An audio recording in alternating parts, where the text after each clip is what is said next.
Allez, voilà, chers amis téléspectateurs, on se retrouve là donc à Port-Elizabeth à quelques heures de ces matchs de classement qui va mettre aux prises le Ghana au Mali. C'est pratiquement un remake de la dernière Coupe d'Afrique de Nations. Rappelez-vous, au Gabon et en Guinée équatoriale, le Mali était en face du Ghana et le Mali l'avait tout simplement emporté.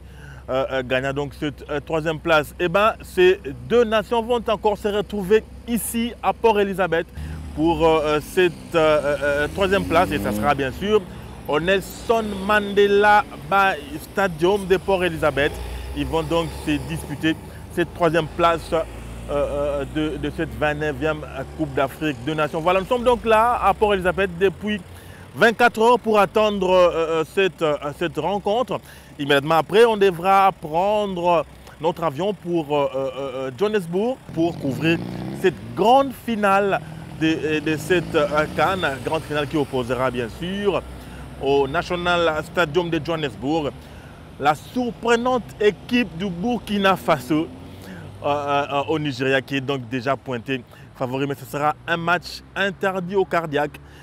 Une guerre entre le francophone d'un côté et les anglophones, vous le savez, mais ça se jouera bien sûr dans la CEDEAO. Donc voilà, nous sommes donc ici à Port-Elizabeth. Il n'y a pas meilleur endroit pour avoir une très belle vue de cette plage de Port-Elizabeth. Il faut dire qu'en atterrissant, vous survolez pratiquement 30 ou 20 minutes l'océan Indien avant d'atterrir à l'aéroport international de Port-Elizabeth. C'est vraiment une belle vue de l'océan Indien que l'on a ici.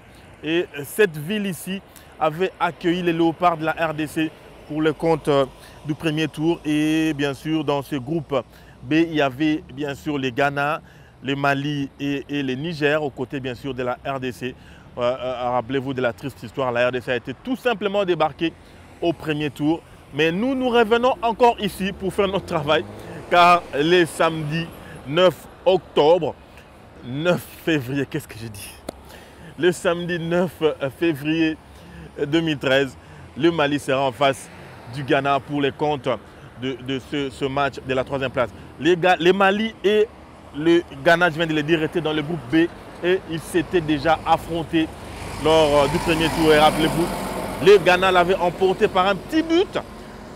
Et c'est donc pratiquement la revanche qui va se jouer ici au Nelson Mandela Bay Stadium de Port-Elizabeth. Je crois en tout cas que ces deux formations vont s'empoigner pour arracher cette troisième place. Allez, voilà, donc nous on est logé ici. On est logé à 2 pas d'ici, au Town Lodge, l'image que vous apercevez là. On est logé donc ici pour 3 jours. Après cela, on va prendre notre avion, comme je l'ai dit, pour Johannesburg, attendre cette grande finale. Voilà, donc grand merci en tout cas à toute la grande équipe qui travaille du côté de Kinshasa pour la compte de la chaîne de référence. La liaison satellitaire, je le précise, la liaison satellitaire a été assurée de maîtres par les pharaons. Les pharaons Auguste Poyo, le pharaon, c'est lui qui a trôné en maître du côté de la liaison satellitaire. Elle est parfaite. On nous a appris que les images arrivent sans problème et tous les reportages sont diffusés au grand bonheur des téléspectateurs de la chaîne de référence. Donc nous avons passé pratiquement un mois ici en Afrique du Sud. On a fait à Jobourg, on a fait Rosenberg, on a fait Durban. Et là, on est à Port-Elizabeth pour la 2e fois. Et on ne rate aucun événement ici. Et vous, les téléspectateurs de la chaîne de référence, vous êtes gâtés, il faut le dire. Vous avez toutes ces belles images en exclusivité. Allez, voilà, on a concocté pour vous deux reportages pour aujourd'hui. Vous allez voir le photographe de la RDC qui sont venus en nombre ici. Ils sont au total au nombre de 8. Et il y a bien sûr Copain Chipamba qui est à leur tête. On a fait un reportage avec eux le jour de la demi-finale Nigeria-Mali. On est parti de leur hôtel, c'était à Durban. On est parti de leur hôtel à Durban jusqu'au stade, au Moses Mabida Stadium de Durban. On a donc fait un très bon reportage. Vous allez voir comment ils travaillent, c'est pas facile ce boulot-là. Ils essayent en tout cas de ramener les plus belles photos, chacun de son côté.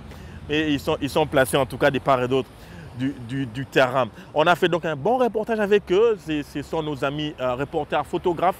Ils sont organisés dans une union, l'union de reporters photographes sportifs africains. Hein, et voilà, ils ont permis que nous puissions faire ces très bons reportages avec eux en partant de leur hôtel. C'est l'hôtel Impala, si je ne m'abuse. À partir de l'hôtel Impala de Durban jusqu'au Moses Mabhida Stadium de Durban. C'est donc un très bon reportage. Allez, on va vous donner aussi, on va passer aussi avec la complicité bien sûr de Pascal Kalambaya. Tout à l'heure, je vais revenir sur la grande équipe technique. On va passer aussi à notre reportage sur les petits commerces qui s'est créé autour des stades pendant cette CAN.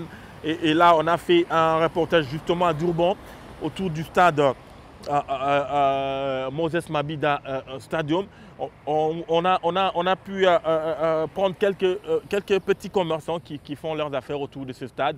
Vous allez voir, c'était lors de la rencontre de quart de finale entre l'Afrique du Sud et bien sûr le Mali. Dommage pour les Bafana Bafana, ils ont été débarqués ce jour-là au tir au but. Allez, on va passer ces deux reportages-là, les petits commerces autour du stade et 24 heures ou une journée pratiquement de match avec nos amis reporters, photographes, sportifs africains qui ont à leur tête Copain Chipamba.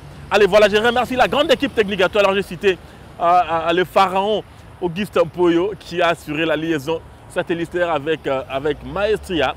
Je n'oserais oublier Pascal Kalambaya, le cordon, c'est lui qui chapeaute tout ça, le montage ainsi que la mise en onde.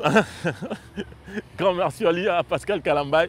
Et je n'ose oublier toute la grande équipe des reporters du service de sport. Je pense à Rigo Mulopo, Papi Katassi, Ndaïla Mbochi, Natacha Bomongo, Patrick Mbabou, en tout cas tout le monde. Je n'ose oublier Gadi également qui des fois nous donne un coup de main, les monteurs Gadi Molicho qui nous donne un coup de main. Il y a également Gauthier, oh Gauthier, je n'ose oublier Gauthier, les monteurs Gauthier. Il y a également Esaïe Moadi. En tout cas tout le monde, je n'oserais citer tout le monde par peur d'en oublier certains. Donc je remercie tous ceux qui mettent la main à la pâte pour que toutes ces belles images d'Afrique du Sud vous parviennent dans de très très bonnes conditions. Allez, on va se quitter sur ce point-là en se fixant rendez-vous pour le 10 février 2013 à Johannesburg et ça sera au National Stadium de Johannesburg donc pour cette grande finale entre le Nigeria et le Burkina Faso. On vous a fait la photo tout à l'heure. Et cette grande finale qui est une bataille entre les francophones et les anglophones. Allez, grand merci, restez scotchés au programme de la chaîne de référence. Je crois que je n'ai oublié personne hein, pour ceux qui travaillent avec moi au sport. Papi Katassi, Ndaïla Mbochi, Nachaja Bomongo, Rigo Mulopo, Patrick Mbabou. Allez, tous ceux de la rédaction également, John Ngomboa. Je crois qu'il a été également très très bien servi avec ces quelques reportages que j'ai envoyés pour le compte de la rédaction. Allez, portez-vous bien en tout cas et restez scotchés au programme de la chaîne de référence qui sont tout simplement alléchés. Tout simplement alléchants. C'était James Katambo à partir de Port Elizabeth pour le compte de la chaîne de référence. Allez, bye.